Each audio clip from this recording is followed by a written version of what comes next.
जेनेबा बेनो एम.ड.आ गोबां बोसोर 2008नि उननिफ्राय मोनब्रै बाहागोआव जानानै दङमोन। नाथाय एम.ड.आ सुक्ति जाखांनायनि उनाव गोबां खामानि मावनो गोनां दंबावो, जेरैबायदि हारि थामोन्था रैखाथिनि जि जौगानाय खामानि, बे खामानिखौ जोंहा गोबां मावनो गोनां दङ। दा बेफोर गासै मावनो गोनां खामानिफोर थानायनि थाखाय जोङो थांनाय 2022 सननि अक्ट'बरनि 21 तारिखआव जोङो गासै गावलायनानै बा फेक्सन हिसाबै थानाय गासै एम.ड.फ्रा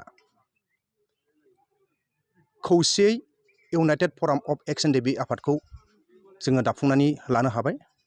दा बिनि असिलाखौ लानानैनो जे जोङो एम.ड.फ्रा खौसेयै जामारबाय आरो खौसे जानानै जोङो जोंनि मावलांनो गोनां जि खामानिफोर आद्रा जानानै दङ, बे खामानिफोरखौ जोङो मावफुंलांनो आरो मावलांनो थाखाय जोङो नैबे खौसेयै लोगो हमलायनाय जि हाबाफारि, बे हाबाफारिखौ जोङो गिबि खेब हिसाबै नैबे फैगौ 2 एप्रिल 2023 मायथाइयाव जों लानाय जादों।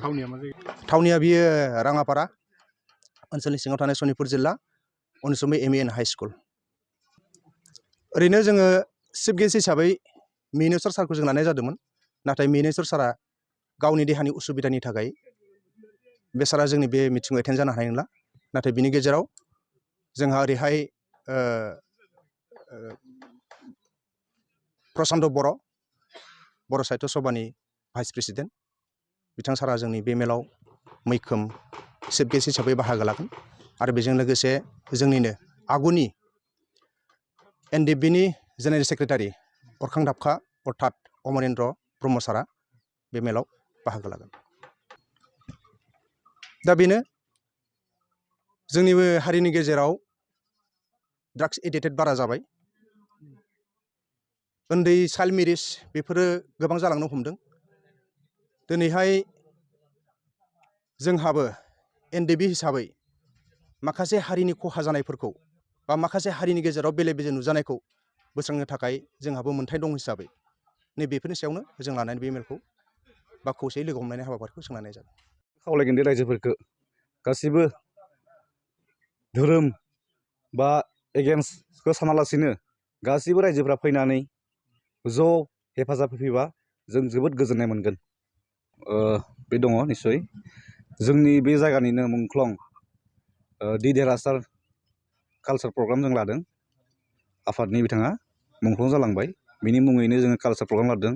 कालचाराव जोंनि आफादनिनो उदालगुरि जिल्लानि सुस्रां सुबास दा फैगोन, गहपुरनि बिबुंसा आरो गहपुरनिनो गोदानै जाखांबोनाय सासे सिख्ला रश्मि बिथाङाबो दं। लोगोसे फुंजाबो दं जोंहा गहपुर हालामनि। आरो करिश्मा एक्ट्रिस बिथांखौबो जों हांख्रायनाय जादों। गोदान बोसोरनि गासैखौबो जोंनि आफादनि जानानै गासैनिबो हामलायनाय जासिहरबाय। लोगोसे जोङो बैसागु खुङो, आफादाबो एबारबो खुंगोन। जोङो सारिजर हालामाव एबारबो जोङो नैथि खेब जागोन। एबार जों खुंगोन बैसागुखौ गाजा गोमजायै।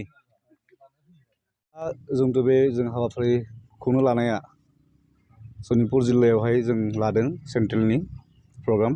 खामानिया गासैबो जाजोब्बाय, 10% दङ, 10%ल'सै खामानिया, बाखि गासै खामानियानो जाजोबनाय जाबाय। आरो लोगोसे आं बेखौनो आसा खालामो दि गासैबो रायजोफ्रा लैहोर लैहोर फैनानै जोंखौ मदद आरो हेफाजाब होफैयो, आं बेखौनो बुंगोन। जों हाबाफारि बायदियैहाय जों मर्निंआवहाय फ्लेग हस्टिं दङ जोंना, ओमफ्राय मुंख्लंफोरखौ मान बावनाय, ओमफ्राय जोंना 1टानिफ्राय प्रग्रामा जागोन, ओमफ्राय 12टायाव जोंना जानाय, रायजोफोरनि थाखाय ओंखाम बोथिसे गासैबो जमायैनो बोथिसे जानो होननानै लाहार फाहार खालामनाय जादों। आं बेखौनो खावलायोदि जे खावलायगोन बेखौनो आङो